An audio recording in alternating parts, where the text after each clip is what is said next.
It's time for Straight Talk Live with renowned radio pioneer Edna Howell-Parrish, the television show and podcast dedicated to presenting thought-provoking issues and opinions with the goal of challenging listeners to re-examine their assumptions and expand their opinions and give thought to new ideas and concepts to better their lives and the lives of others. This is your opportunity to participate in making the world better. So without further ado, let's get ready for Straight Talk Live with your host Edna Howell-Parrish.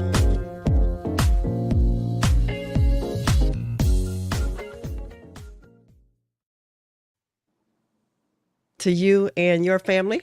Thank you for joining our family here on the Straight Talk Live, Issues and Opinions with Edna Howell-Parrish and our family chat.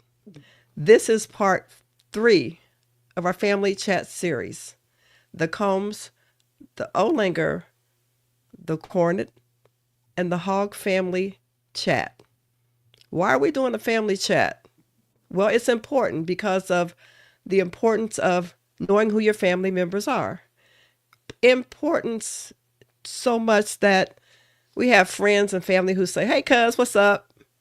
You go to people with the same name as your last name, and you say, well, you're my cousin because, we have the same last name. Or my mother was a Combs, and his mother was a Combs, and maybe they're my cousin. That's why I decided to do the show today. I have 2 young men here. One who I knew for certain always has been my cousin, Byron Fox. Byron Fox's mother's name is Edith Combs. My mother's name was Evelyn Combs. And they were sisters. Same mom, same dad. So we've been cousins forever. So hey, cuz, what's up, Byron Fox? I'm doing He's my best. cuz. I'm doing my best. Yes. So we've been Good to cousins be for a on. long time, right? Right, great. All of my life. All my life, and yours too. Our mothers probably grew up sleeping in the same bed in Hazard, Kentucky, with all the 10 Combs children. Yes, And so they then, were probably closest in age. They were probably closest in age. They were a couple years apart. 2 exactly, years they apart. were. I think so. I think your mom and then my mom was the next after, Yeah. down the line. And then my son came home one day and said, Mom, I met one of our cousins.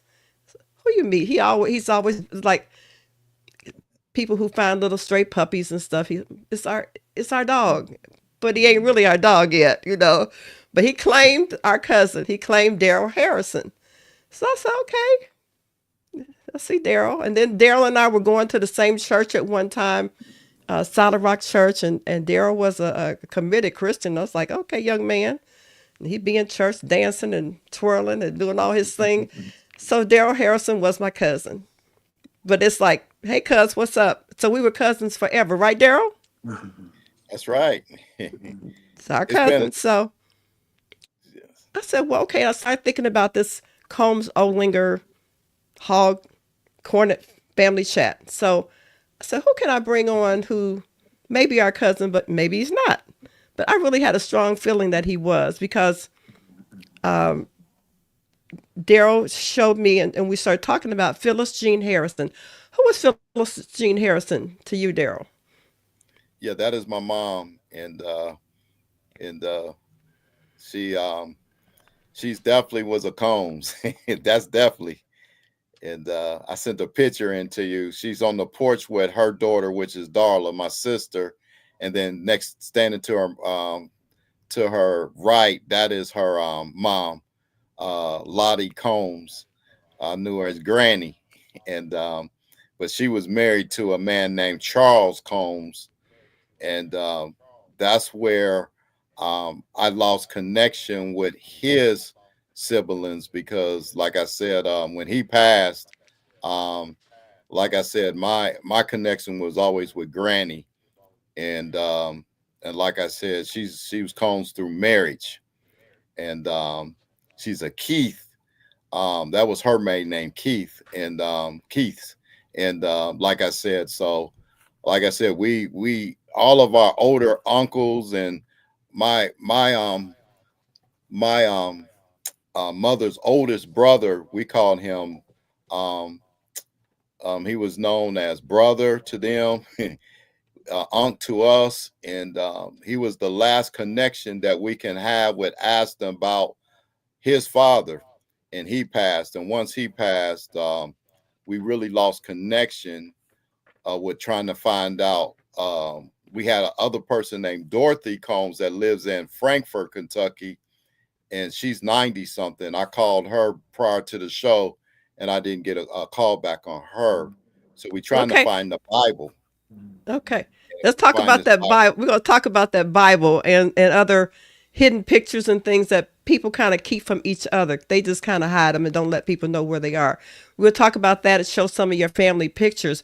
But I wanted to kind of get into the story about you, your dad, Raymond S. Combs. I'm sorry, Raymond S. Harrison, your dad, and your mom. And we'll talk about them and their lineage in just a moment.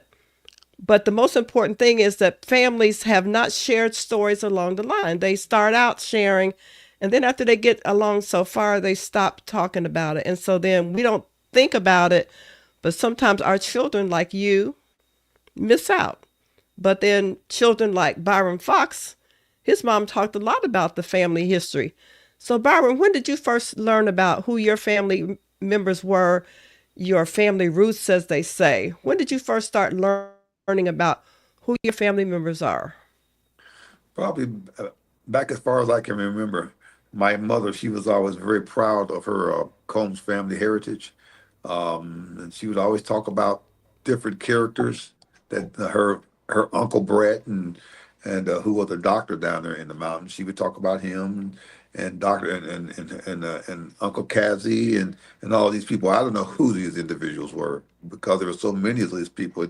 She had 10 siblings. She had 9 siblings. There was 10 of them. So we had all those uncles, aunts, and all the cousins that the children of those 10 patriarchs. So we had a lot of cousins that we were running around with all the time. And when we went down in the mountains, you certainly had to know who your cousins were because people would let you know. Don't talk to that girl. That's your cousin 4 times removed. And that would always, I'd always have to go to my Aunt Chris and say, Aunt Chris, is it all right for me to say something to that girl? That, no, don't talk. You can't. That's your cousin. Well, everybody can't be my cousin, okay? But that's how it was. But they were very, very sensitive to everyone knowing who their cousins were and who was kin and who was not. Our line of the Combs family goes back to, we'll use our immediate grandmother, grandfather. Simon Benjamin Combs was born 1896. He is one of 4 sons born to John Hogg, Hogg Combs, and Eliza Combs. The brothers were Casablanca, Uncle Cassie, Burnham, Simon, and Jim Combs. Simon's father's roots were traced, and the research revealed the following. Father's roots: Peter Hogg was born in 1786 in Whitesburg, Letcher County, Kentucky. No paternal records were found. He married Elizabeth, whose last name unknown. Peter Hogg and Elizabeth had a son, John Hogg Combs, born in 1852. He is the father of Simon Benjamin Combs, our grandfather. Our grandmother's roots: Lancaster Francis was born 1809, North Carolina. There were no other records. Lancaster married Rachel Eisen in 1829 in Maryland. No other records. Lancaster and Rachel married. Their daughter, Louisa Francis, was born in 1857 in Letcher County, Kentucky. John Hogg Combs married Louisa Francis, and their children were, again, Casablanca, Jim Combs, Simon Combs, and Burnham Combs. Family oral history indicates John Hogg, son of Peter Hogg, did not like their slave name, Hogg, and changed it to Combs. That's family history. That's the roots. Information given to me and being shared by our cousin, Kenneth Combs' daughter. Bristol. And Kenneth Combs, as you know, was the one who began tracing our family roots a long time ago. And so that's part of that that history goes back. And we even go back further. I just didn't want to bring that in. But your mother grew up hearing and knowing her family history, and it carried on. So how was it carried on besides just going to Kentucky, meeting cousins? How did that continue with your family knowing who your relatives were? Well, one was always having family gatherings and picnics. Before we start doing the bigger things, we'd meet up. You probably remember we'd meet up over at Aunt Bobby's house over on Bish, and all the cousins and would show up there, and the people, they'd be running around all day long. That went on most years. And when we got a little got toward our people got you guys began to graduate from high school. You guys were a few years ahead of me, and things kind of slowed down. And it wasn't until 1976 that we had our first major reunion, and that occurred because we were losing so many of that generation, my mother's generation. And the only time we would get together was at a funeral, and we'd always say we need to get together at times other than that. And that's when we started meeting. We had our first meeting in Dayton, Ohio, in 1975, and we had there, in fact, I saw the T-shirt the other day. I wish I would have taken a picture of it, but it had a tree with all the names on it. Hogg and and Olinger and Combs and Collins and all those people. They all attended, and we were out at Eastwood Lake on the east side of town, and just had a big affair. We had a dinner dance on that Friday night at the YMCA up on West Third Street, uh, and it was just was a wonderful time. And so we did that the first year. Then we had a Christmas party, and again we got together in large numbers. People came up from Hazard, and the following year did it in '76, and then it died out, and we didn't do it again until 1990 or so, and that's when we joined back up with the Olingers and put on a nice reunion in Jefferson Township, and we did one more in Hazard the following year, and then after that, this we decided that we'd keep it a little more local, and we just included all those 10 families would organize it, but anyone was welcome, and that's how it's always been. People from Hazard, and we got a lot of people joined in and helped support putting this thing together in Hazard. It was in Hazard, yeah, and we had a great time. Now, my kids, they still talk about them taking a ride on that trolley. We got a trolley to drive them all around Hazard and give them a tour. They had never been down there, so that was a wonderful thing. So now it was my mother's generation. They were still there. Quite a few of them. Your mother was there, and my mother had passed away before that. And then our generation, all those 50-something first cousins, and then now we were having kids. We had kids 6, 7, or 8 years old. And I remember Monica Lee saying that that's the most important reason why we should be having this is to let these kids see who their family is and how we enjoy being around one another. And that became the focus and the motivation for doing those family reunions after that. And we had them up until 2019 before COVID, and just it was always was a wonderful time every other Indeed. year. So our families really are the most important social group that we really have. I mean, we have fraternities, sororities, we have church memberships and that kind of thing, but the family membership is the most important thing that we really have, because when you need help and you need support, you got to be able to turn to, God first, but again, family is so important. And oftentimes we don't. We have stopped sharing. So make this the day that you begin to share your stories with your children, because as Daryl was beginning to tell us about, they were looking for their family members and researching, and you all said, well, we know there's the family Bible. Where's the family Bible? We know their photo albums, but what happened, Daryl, when y'all began to look and search? Yeah, nobody knows where it is. Nobody's claiming it. So, and that's very vital to us. Because like I said, when my cousin did the tree, her family, her children said, these people that are on our tree, they've been in our house and we know them, so they've been interactive with people that was actually kin to them, and they didn't know it until they got the tree done.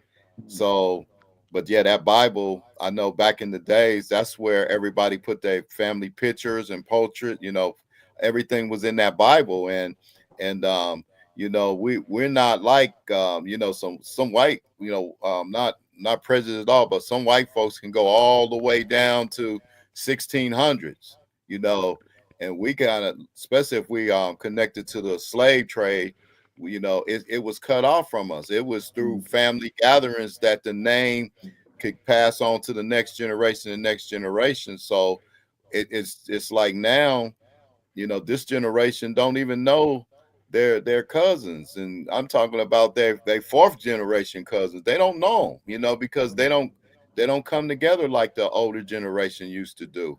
And I was You telling my cousin, he's a Combs. He's the last Combs that the name can be a Combs, and he was worried Mhm. about that. We just lost a cousin named Larry Combs, um, and they carried the name Combs. And uh, Aaron's the last Combs that we know about until we finding out what's going on here. So, you know, hopefully we are connected where the Combs can keep going. You know, because we got girls, and I got two girls. He's got two girls. So, you know, it's like that's I, where it I'm gonna is. make a I'm gonna make a comment about this cousin Larry Combs because I lived in the same neighborhood that Larry Combs lived in. I went to elementary school with Larry Combs and high school. I always thought we were related. I asked him about the relationship. He said his mother and father said no. But see, there you go.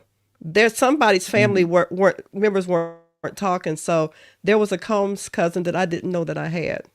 Amazing story. Amazing. Okay, let's get into talking about a little bit more about your family, Byron Fox. Now, you are a member Mhm. of the Combs family, Janie Combs, Simon Combs. They had Mhm. 9 children. Can you tell me who the 9 children were? Well, actually, they had 10 children.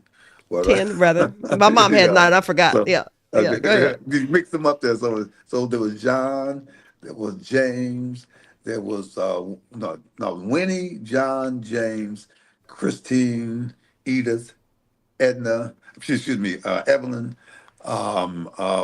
Bobby, Elizabeth. Let's see, got 3 more to go. Charity, Paul, and Lionel. You did 10 good of them. job. Good job. Okay. Who is this? Well, those are my parents.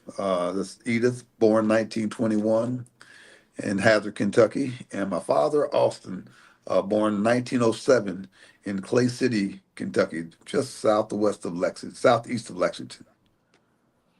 Your mother, truly a great woman who I loved and dearly. She was loved by many, especially children that she taught in school. Part of the Combs legacy is education, remembrance, and because I know you wrote this, education, Education, education, remembrance, and remembrance, and remembrance. You didn't put me to the test. Education, remembrance, and but knowledge. Was it knowledge? okay, Education, remembrance. Boy, you put me to the and test there, man. what's And I wrote it. it's Yeah. okay. It's okay. I know you wrote it, but in terms of your mother's legacy in the family, your mother, was a teacher. Yeah. Tell me how she got started in teaching, because I know her sisters and brothers. Some of them were teachers as well. Yeah, she wasn't a state recognized teacher. No, she got into teaching back in the early '40s. Her brothers, James and John, they were both teachers. They went to Kentucky State and got their teaching credentials. Mama went down to Kentucky State to become a teacher as well. She was determined to do it. The photograph is her with a bunch of her friends at Kentucky State, and so when she got down there, that's when the war broke out. And when the war broke out, my Uncle James and my Uncle Jimmy, they had to go. My Uncle James and my Uncle John, they were inducted into the military, and they went to Europe and to Asia. And those students back in the mountains, they needed a teacher, so they got Mama to come back and teach there to hold over the class. In fact, I was at a funeral. In fact, it was Kenneth Combs' funeral about 3 or 4 years ago. And this one guy walked up to me and he said, "You don't know me, but I knew your mother very well. She was my teacher." And that's the first time I'd met someone who had been in her class. And he said, "Oh, we just love Miss Combs. She was just the greatest thing." And so she worked in the Dayton Board of Education for many years. She did not teach, but she was doing others because she never finished up at Kentucky State.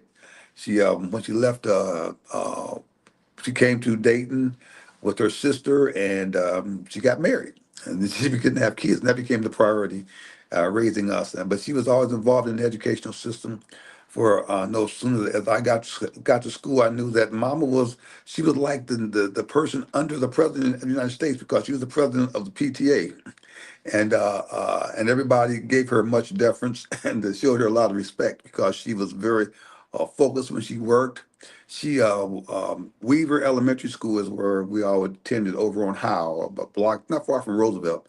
And back in the early '60s, they built a gymnasium with a stage in it. And Mama was critical in making sure that that thing was built. She put the pressure on to make that the board of education came off the money to build it. But that's how she was. She always was very focused on getting things done. She was impactful. And that's what I think affected all of us when we started to making our choices and what we wanted to do in life was to have some impact. And that's because that's what Mama did. My father, he And worked in a several of your factory, and he went to the work. He went to work every day on the line, and that's what he did. He didn't have the same focus for education. Mom went to college for a short while. My father, he went to the third grade, but he worked hard and always had a roof over our shoulders, so over our heads. So that was always a beautiful thing. They were two good people. But Daddy was different than Mama. Mama was different than Daddy. and taking care of those children that you have here. These are your siblings. Let's talk about them and how many of them went into teaching. I know law enforcement is also part of our family Yeah, legacy. yeah, yeah. Let's talk about each one and what they did. Okay, the upper left hand corner is my brother David. David, he's a minister in town. There, he's with the NAACP. He worked with them. David, he was a Dayton police officer for many years.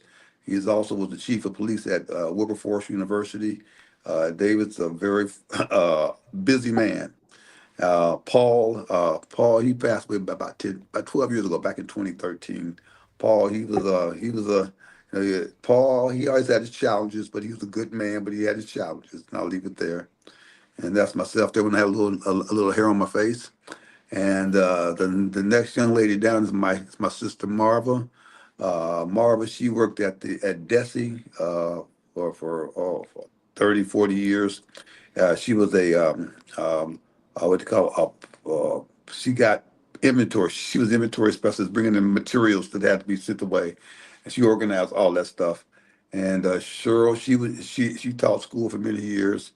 Sharice, Cheryl, she has a black outfit on. Sharice has a blue and yellow outfit fit on. She taught school. They were our twins, and they were as opposite as you can be, but they were thick as thieves. You couldn't put nothing in between them even to this very day. And then in the red dress, that's my sister Mitzi. Mitzi, she worked for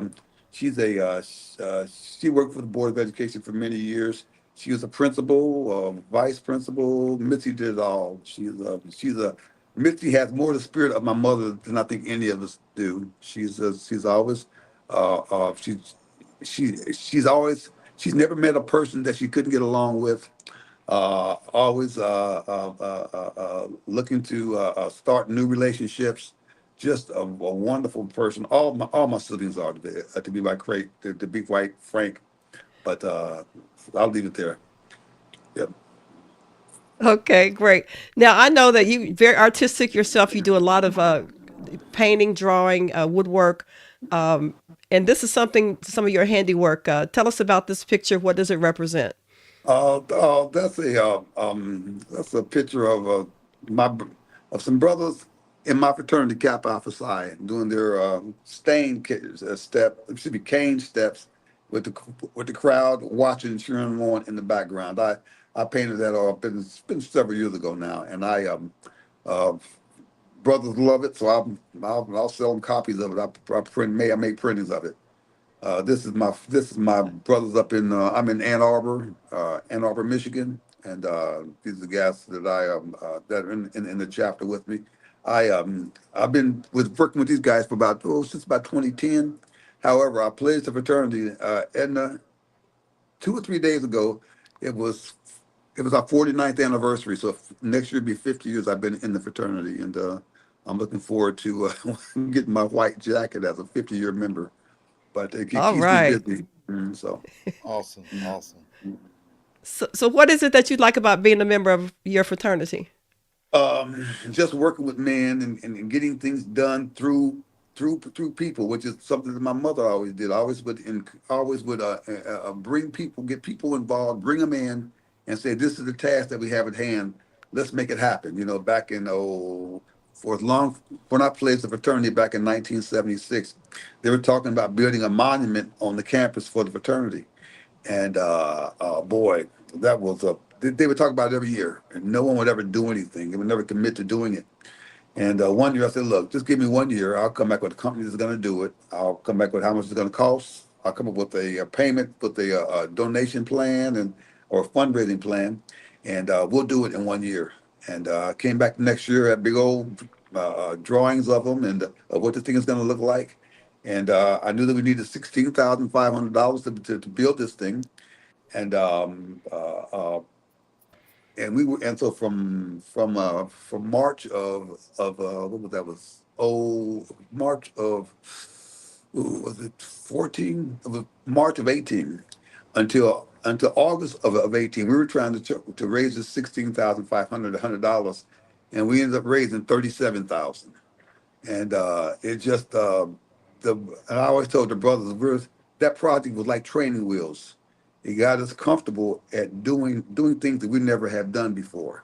And since then, we've started an endowment to give scholarships to two needy people, to two young co-eds at Kentucky State, and now we're starting another one to raise 100,000. So it's just growing up. People they're recognizing what their capabilities are.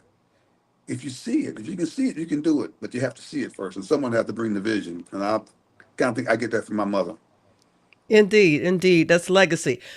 Your sweetheart from Kentucky State University, right there, Miss Veronica, Yes, and yes, you. that's my queen, Miss Kentucky State University, 1979. All right My then, queen, yes, yes, sir. Miss Miss Veronica. And so you guys have been married for how many years?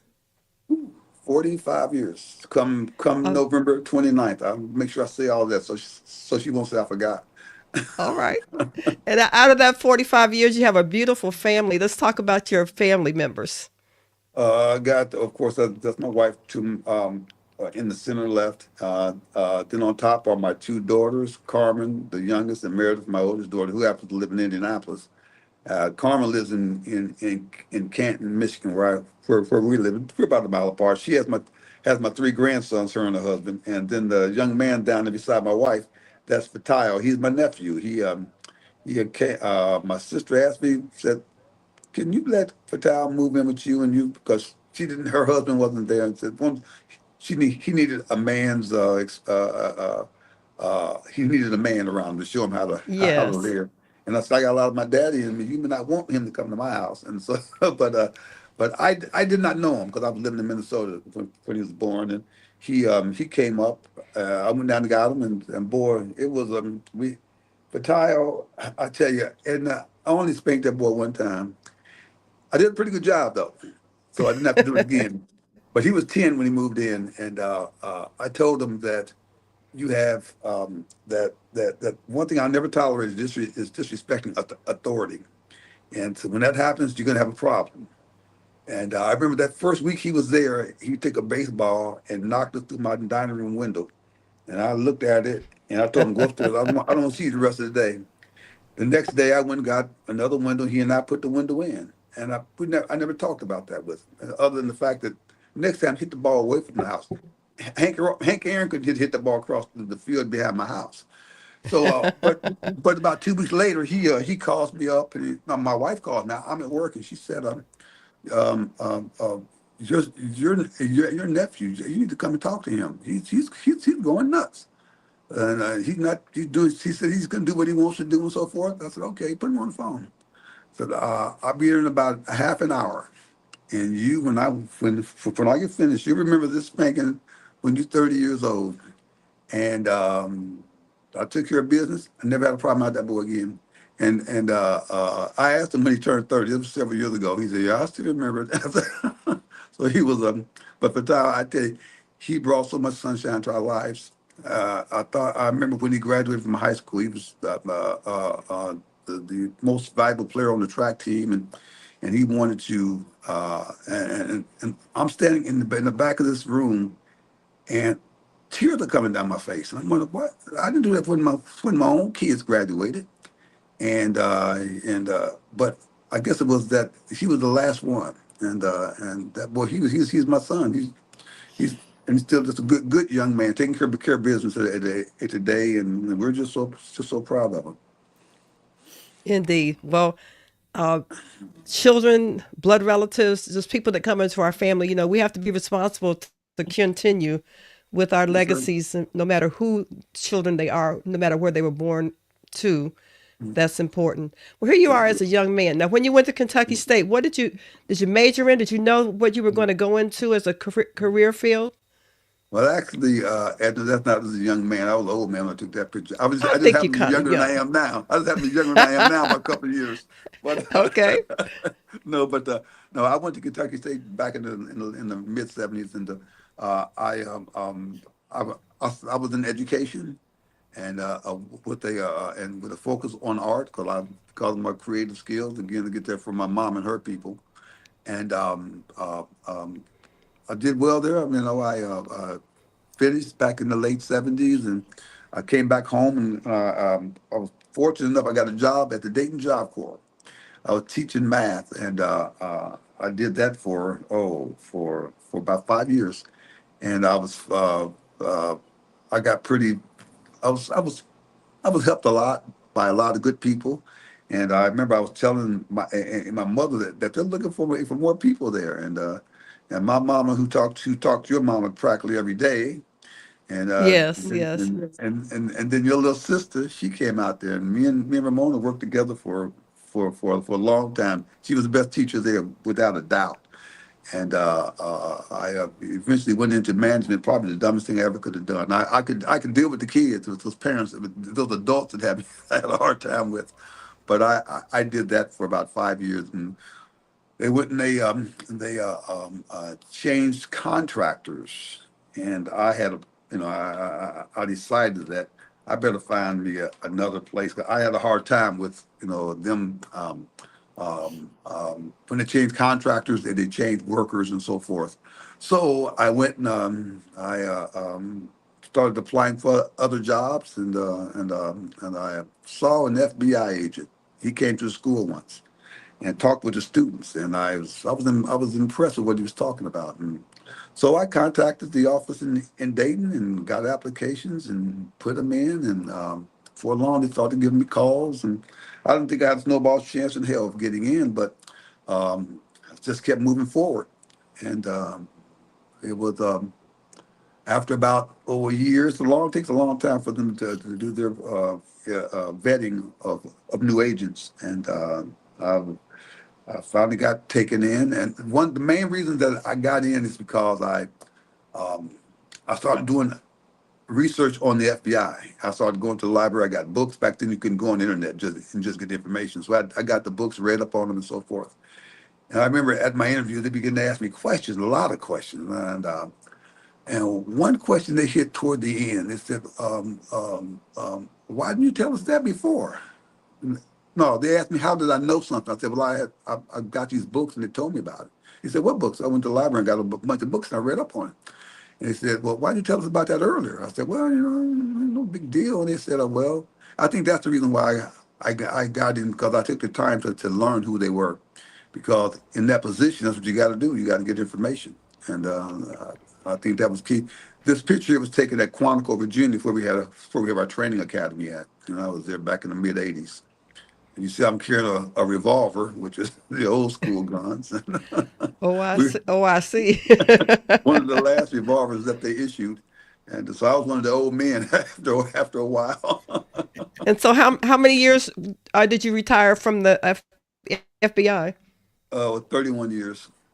Yeah, I was in Minneapolis for about 5 31. years, Wow. and in Detroit for about 25 years. Thereabout, and it was worked everything you can imagine. Kidnappings, fugitives, you name it. Then the thing I did in Detroit for many years was public corruption, so that kept me very busy. in courtrooms and so forth. So it was a little bit different. Working that other stuff when I was younger was a lot of fun. You're kicking indoors and all the stuff. But when you get into your 30s, kids are going to school and they're on baseball teams and so forth. So you can't be out all night long chasing people around. So I started doing white collar work, and that was a lot of fun too. So I appreciate it, and they treated us very good. And I hate to see what's happening now with what's going on in America and how they've torn down the image of the FBI, probably one of the best institutions in our country, and to let that happen is sad. Well, In that's a fact, discussion. Go another ahead. son. I I have a son-in-law who's also an agent, my baby girl's husband, and he pretty much took over where I was in Detroit. He's doing a good job. And that continues the family legacy in law Law enforcement. enforcement. We had talked in different shows about different members in our family. I could name probably at least 10 members are part of law enforcement, because starting out with our grandfather, Simon Combs, a sheriff in Hazard, Kentucky, for the black folks, from what I Yeah, understand. that's But right. then Yeah, it yeah. continues with how many uncles, how many aunts, how many cousins, male and female members that are law enforcement officers, and it's Yeah. been very important. And these stories, I know, that will carry on forever. I know. Yeah, I can remember as a kid, Uncle Lionel pulling up in his squad car, and I remember one night he came by the house. They had a brand new siren. He went woo woo woo woo woo. You never heard that before. He pulled up, and turned it on, and scared Mama to death. She thought the aliens was after us. Indeed. And how many of our family members has he helped? Oh, a When they zillion, had a a little zillion. trouble, few Yes, troubles. sir. So, Yes, ma'am. Yes, your ma'am. brother David, a police officer, David Fox, Yeah, yeah. cousin Celestine Combs, police officer, Yeah. Dayton, also at several airports, Yeah. head of security, Philadelphia. who Jimmy, was Texas State Trooper, Big Combs, Vic Victor. Combs. Yeah. Yeah, And then Jimmy, Dayton Police. Jimmy Combs Yeah. And on the Jimmy show was a last teacher week. too. He was a Jimmy teacher as was a well. teacher. Okay, that education. So names I'm sure that we'll probably be leaving out, but we want to move on to Daryl, because Daryl has a story that we want to share. As we opened up the show, we talked about Byron Fox, his mother Edith. Her name was Edith Louise Combs, and she married a Fox. Daryl Harrison, our other guest on the show, his mother, Phyllis Jean Combs, married Raymond Stewart Yes, Harris. Harrison. Yes. And Phyllis Jean Combs married Raymond Stewart Harrison. Now, both have mothers had maiden names with Combs. And Daryl, my son, said, Mommy, he's our cousin. I said, okay, he can be our cousin. We really didn't know for sure. But so I said, in putting the show together, what about these two men whose maiden names were Combs? Are they really cousins of ours? And so I said, Daryl, come on the show. So Daryl, you did some investigation and you found out a lot of good information for us. So we'll let you share that information for us as well. Thank Okay. you and welcome to the show, Daryl. Thank you. Thank you for having me. And I'm going to name some Combs. Uh, Simon B. Combs, Winnie Combs, John William Combs, Christina Combs, Edna Combs, Evelyn Combs, Bobby Combs, James E. Combs, and Charity Combs. These are all connected to the Beatrice. Her name was, uh, I think it's spelled Janie, Beatrice Combs, and she was born in 1894 to 1965. And so I don't know if somebody got married. Matter of fact, there's a Edith. I don't know. No, it's a lady. So she's a Orlanger, and she was born in 1809 and 1880. Um, and that's I noticed that a lot of the unions. Matter of fact, I did go to one of y'all reunions that y'all had, and our Lingos was there. and um, so I did go to one of, and it was a big one too. I think Craig invited me to that one, and it was Jimmy Boyce Voices. They was there. It was a nice reunion, and that's when I realized that it's something about our family that we couldn't get answers. And I know Charlene was sharing with me that a lot of times we was asking like different questions, and it's like we couldn't get them. I found that out when I was talking to Charlene, and and then when I was talking to Leah, the one that did the family tree, she said it was just some stuff that they wasn't sharing with us. So I don't know what happened. I don't know, a lot of incest. I really don't know if that was it. I really don't know, but like I said, the family tree um is down here. So like I said, 9 times out of 10, we probably are connected some kind of way. And even if we're not, I'm very proud of cousin Byron, what he accomplished in his life. He reminds me of my cousin Aaron, who retired lieutenant colonel in the army. He was airborne. So I mean, I'm so proud. We are really so proud of Aaron. He was Uncle Bob's son, and you'll see one of his pictures. I believe I sent that to him, and it's Marsha, which is we call her Mimi. But like I said, it's just some things that we never got answered to. This picture that's up right now, and that's my mother, Phyllis Combs, and she married to Phyllis. She married to Raymond Harrison, um, and he was from Chicago, Illinois, and they had three. We had I had a brother and a sister, Darla and Dion, and I got some pictures of them that you can see.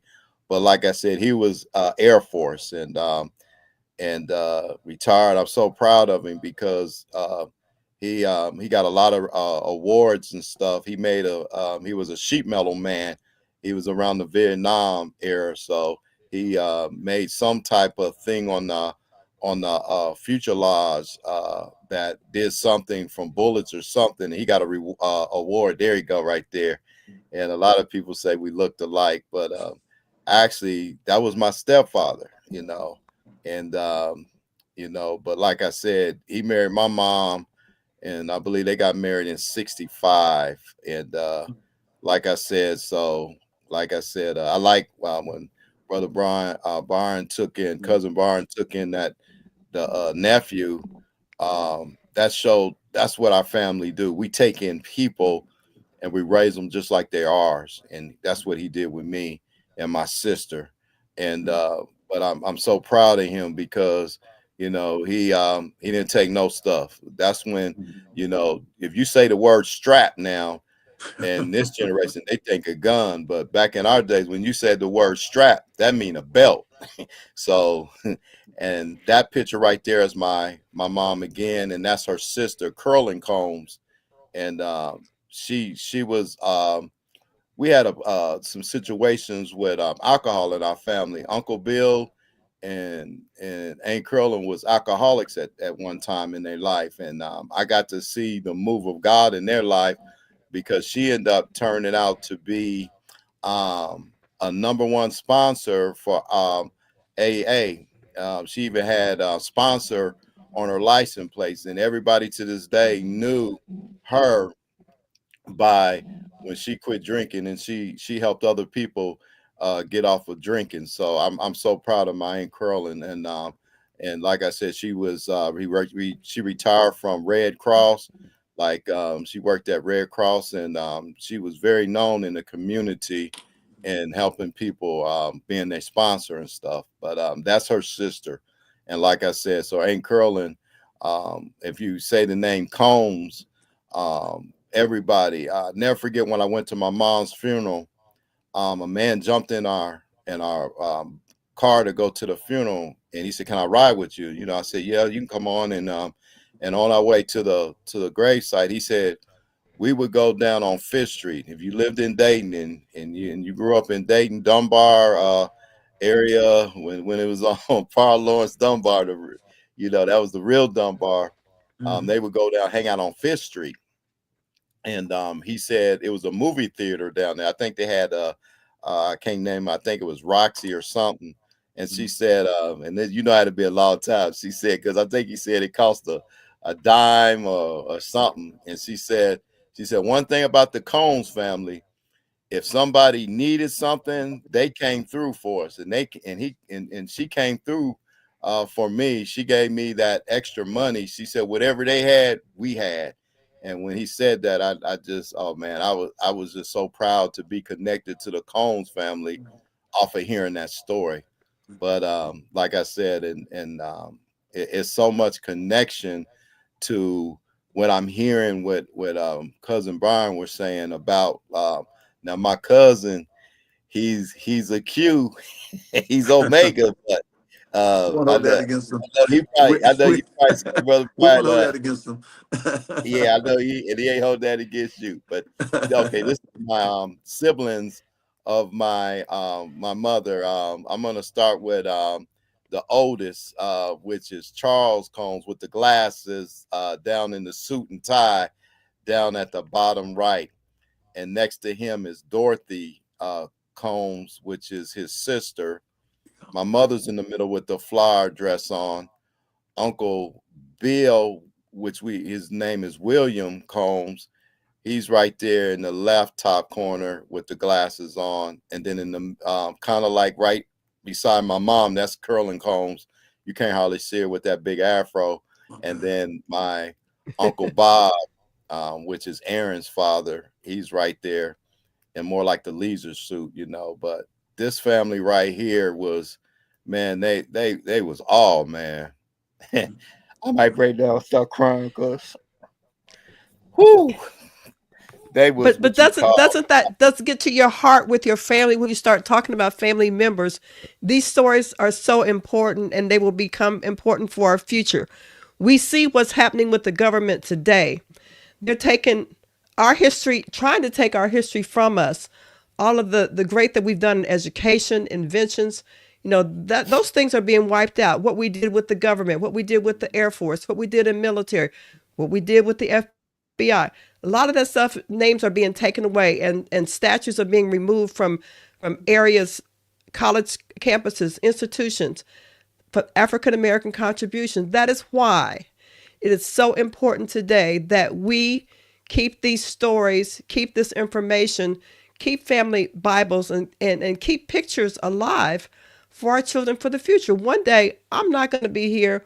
One day, Byron's not going to be here. One day, Daryl's not going to be here. And what will our children have if we hide everything away and then no one can find it or lay their hands on it?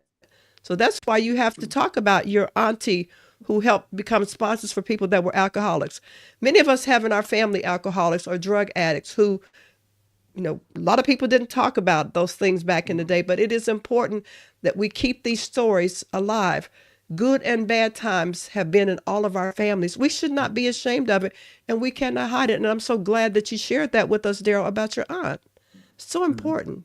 Amen. Yeah, I mean, I tell you, speaking of her, you know, my grandmother, which was Lottie Combs, she showed me what it meant to put up with, and those were her children, and I a lot of times when I was little, I would just see her deal with my uncle Bill and Curlin, and she never gave up on them. And she was a praying woman. She went to Bethel Baptist Church, which is on Home Avenue in Paul Lawrence Dunbar. And I tell you, I think her prayers came. There she go, right there, standing next to my mom. That's my sister, the little one, and then that's my mom, and then her mom is standing. Oh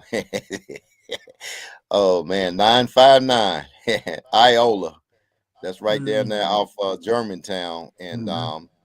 and I tell you, um, Granny, she showed. I mean, that's probably where I got my spiritual background from. Me and my cousin Aaron. You know, I tell you, you know, she was the backbone of our family, and that house is still there to this day. Every time I go, Aaron's mom, which is Shirley Combs, lives right on the street right after Iola, which is Hollard.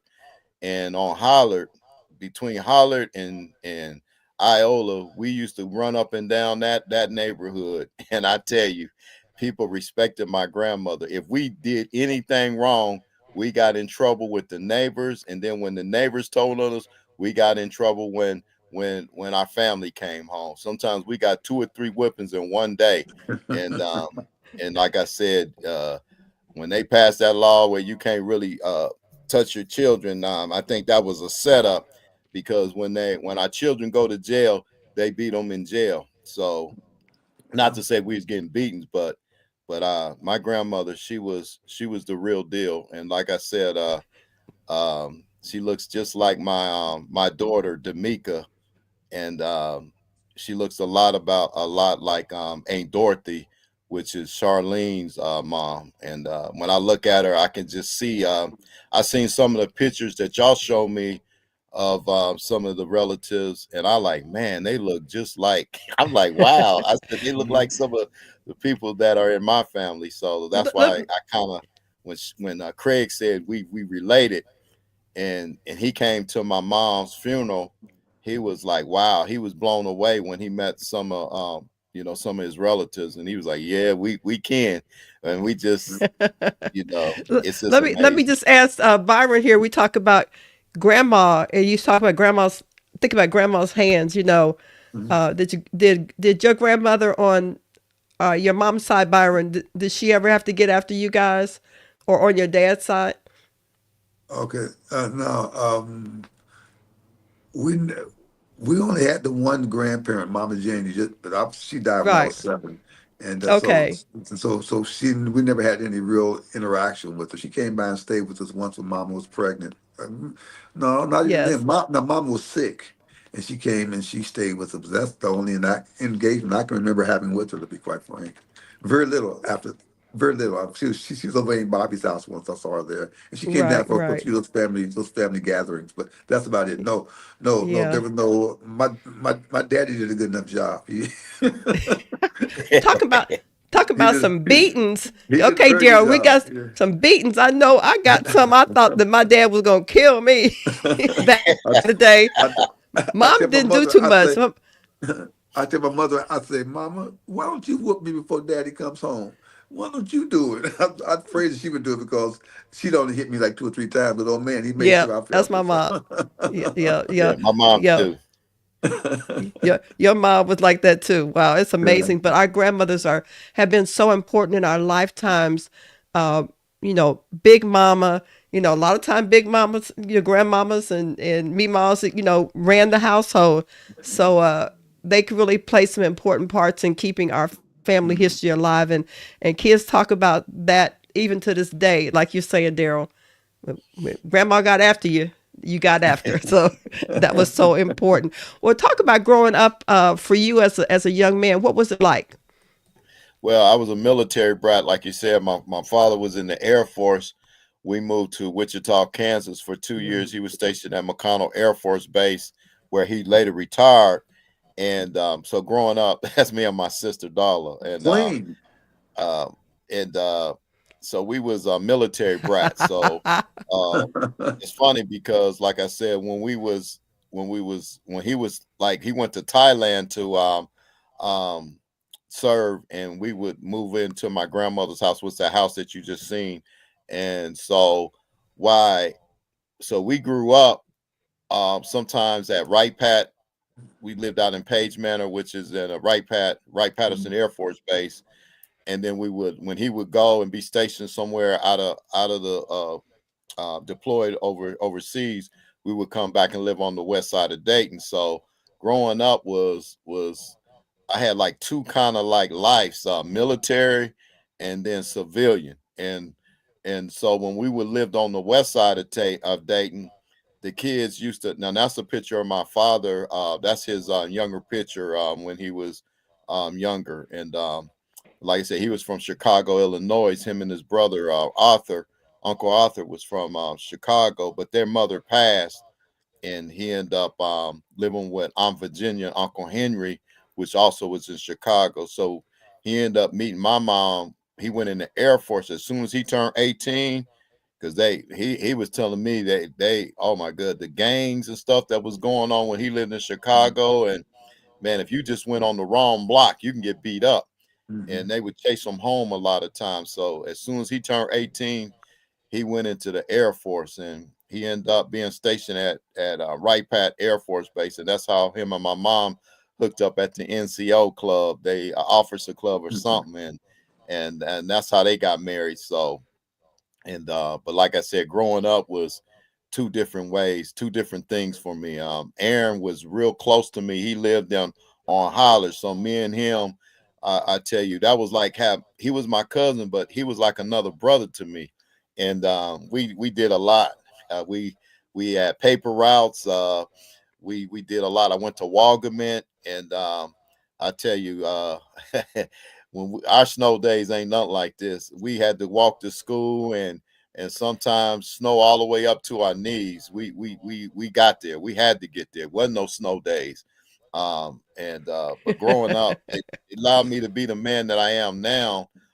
Seeing my uncles and going to work. That's one thing that I did see. They worked hard, and that was one of the good things that they provided for their families. And we didn't lack. You know what I'm Mm-hmm. saying? We did not lack. That's my brother Dion, and he's deceased now, but that was my cat right there. Everybody loved Dion. Dion was he did everything. He knew how to work on cars, Mm-hmm. houses. He was a jack of all trades, and he one of his strongholds was drugs at one time, and then I got to see him pretty much walk away from drugs. But like I said, he was when he passed, I never knew how when my mom passed first. Okay, there go Uncle Bob and Aaron and Mimi. Um, Uncle Bob was another working man. He did not play. I mean, he worked, he provided, and I know he was proud. Aaron graduated from Alabama A&M, Mm-hmm. and like I said, he ended up retiring lieutenant colonel. And like you said, we were so proud of him. He got married. He had a military marriage in D.C., and my mother never flew before, but she made sure she got on that plane to be a part of that ceremony. And I never forgot. That's when all of the brothers sisters was able to see Aaron get married, and I believe that might have been that right there, but I don't know. That might have been another situation. I don't know if that was. Oh, that's my. Where did you get that at? I don't know. I don't Oh, know. It says I have my ways. that's my I have my grandchildren. ways. That's all the pictures right there of all my grandchildren. The little one, that's Deja. My grandson, that's Damar. The Diamond's the one in the striped shirt, and her sister is Dakota, and that's a picture when we're at the barber shop. And man, that's a good picture. I don't know where you got that one from, but that's Oh, a good one. we'll I talk didn't about that a send little that bit to you. later on. It was good that you were able to go through your pictures and share some of the stories, but you make sure that you tell your grandchildren these stories so that they will know. And if there ever is another family reunion, make sure that they come so they can meet your cousins. That's one thing that I noticed that when we have the reunions, we eat and we dance and we talk, but we never say, well, this is your cousin so and so. Or I have cousins I don't even know. So if the Lord lets me live to see another reunion, Byron, Daryl, everybody's gonna know who I am. They'll say, "I'm the big mouth cousin." Yeah, I'm gonna talk about it. Yeah, I'm gonna tell y'all these stories. But Daryl, I know that bringing you up to date to today, your profession. I know that we met at church. I know you've been in the ministry school. Share that with us, and you also are in business as well.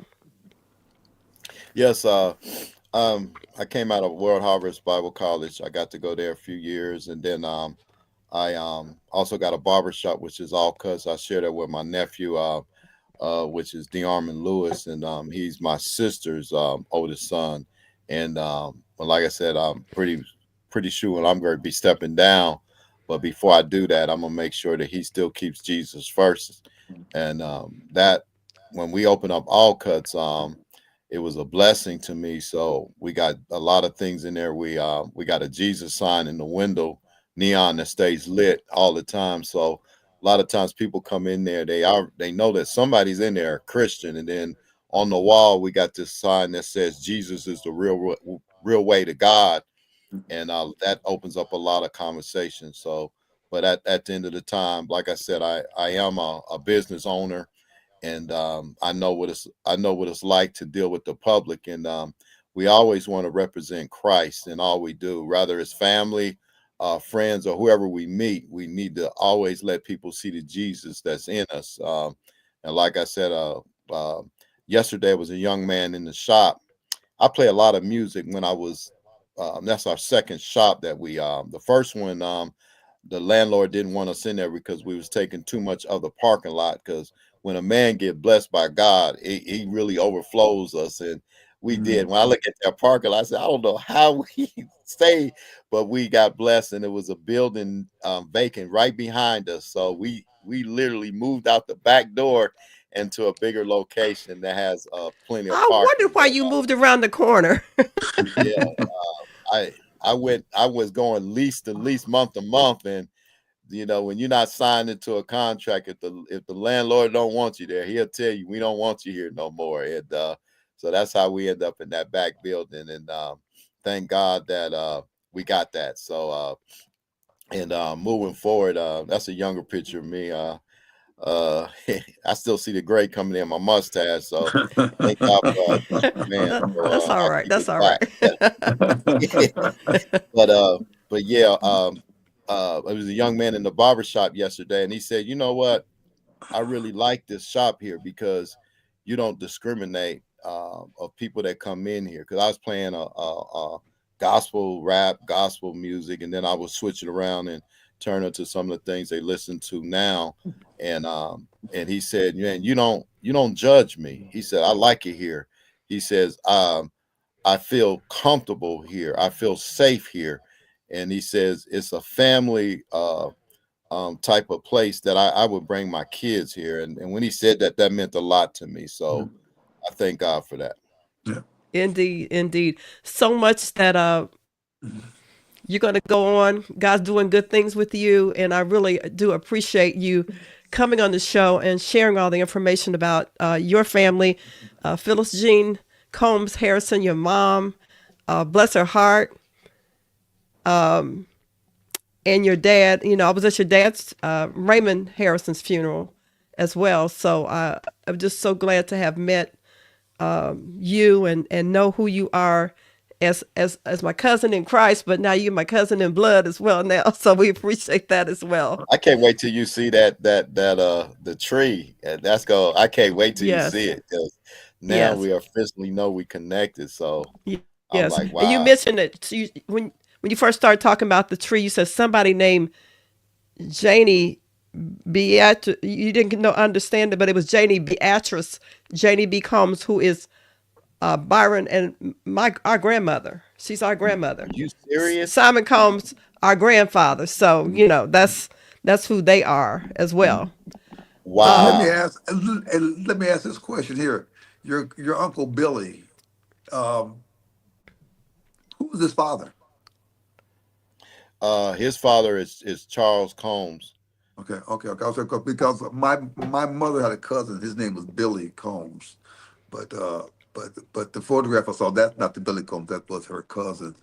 But I thought maybe because he appeared to be a little bit younger than my mother's group. I thought that might have been Billy Combs, my mother's cousin, may have been his father. So I thought might have occurred.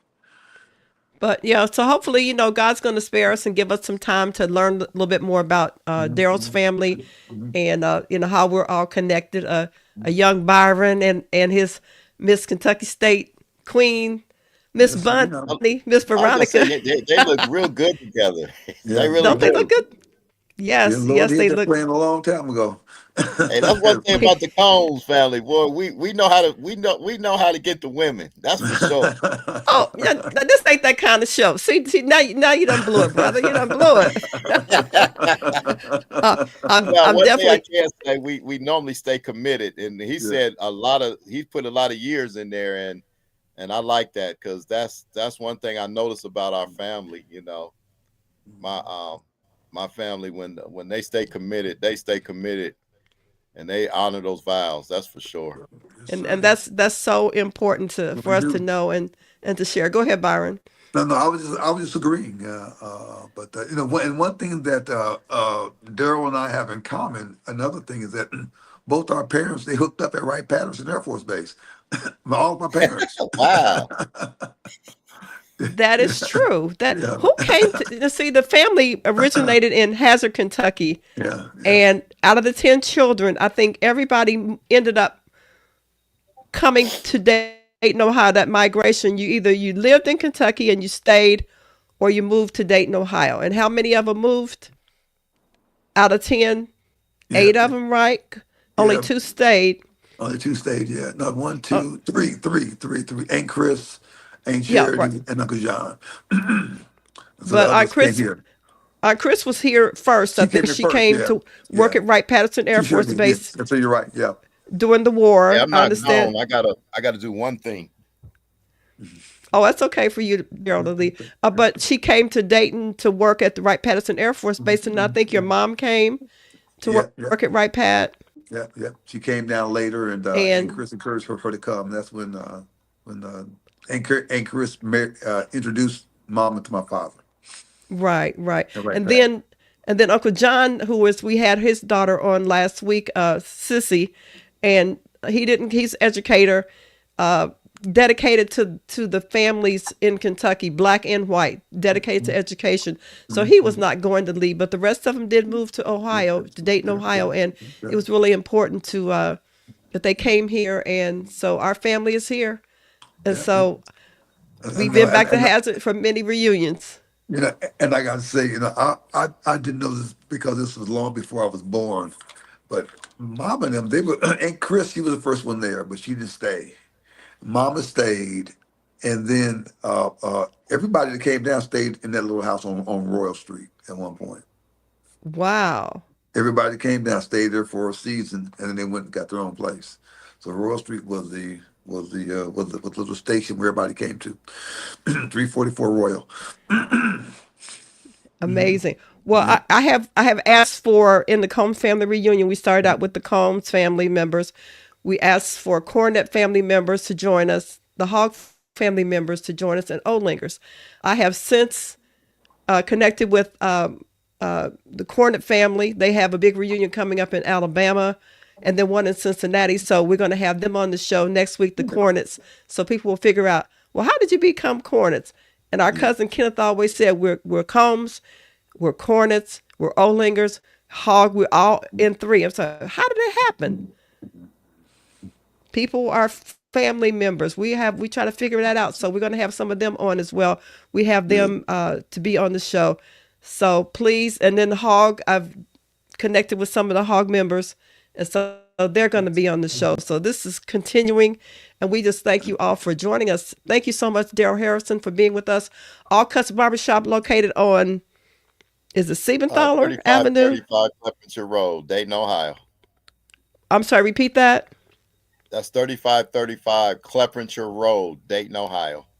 Is at the corner of Cleppinger and Siebenthaler? Yes, right. If you know where Kroger's is on Siebenthaler, we right across the street behind the Mini Mart store. Okay, so if you need a fresh cut, check them out. You line up, you do a little bit of everything, men and women, right? Yes, we do. And Byron, thank you so much. I know that we haven't had a family reunion since before the COVID-19 took place, but I believe that our younger members of the Kids are family talking. are working on that. The kids are talking. Yes, they are. Kids are talking. Okay, so us old folks, we had to retire, and we let the young people take it over. I'm And I next. tell you, 'Cause I think I'm retiring next year. and I tell you, it's strange looking at this video here because I keep seeing my picture, and it keeps looking back at me as my father. I was like, oh God, I'm looking like Austin. Because he was so much older, I never thought of me Well, looking you like know him. what, you do favor your dad. I look a lot like him. But you do. But it's amazing how, I never saw it before. as we get older, we become who our parents are. I see my mother's face every day when I look at me. I just see my mom's face, and I know I have her personality as well. So Yeah, you I do. think that's a You do. good thing. You do. Yes, you And do. Daryl, you too young to retire. Don't worry about that. You don't have to worry about retiring. You got too much to go. Thank you all for listening. Thank you for joining the show. If you're on our channels on YouTube, if you're on our channel on Facebook, be sure to like and share the show. We don't make no money off of this. We ask nobody to pay for anything. This is a contribution, a gift from God to be able to continue to talk even after I retired from radio broadcasting after 45 years. I'm still doing this because I think it's much needed. So thank you all for joining us, and we'll see you next Sunday right here at the same place and the same time. Thanks for tuning in to Straight Talk Live with renowned radio pioneer Edna Howell-Parrish, the program dedicated to presenting thought-provoking issues and opinions with the goal of challenging listeners to re-examine their assumptions and expand their opinions and give thought to new ideas and concepts to better their lives and the lives of others. Join us next week for another opportunity to participate in making the world better. So until next week, live your best life from your friends at Straight Talk Live and host Edna Howell-Parrish.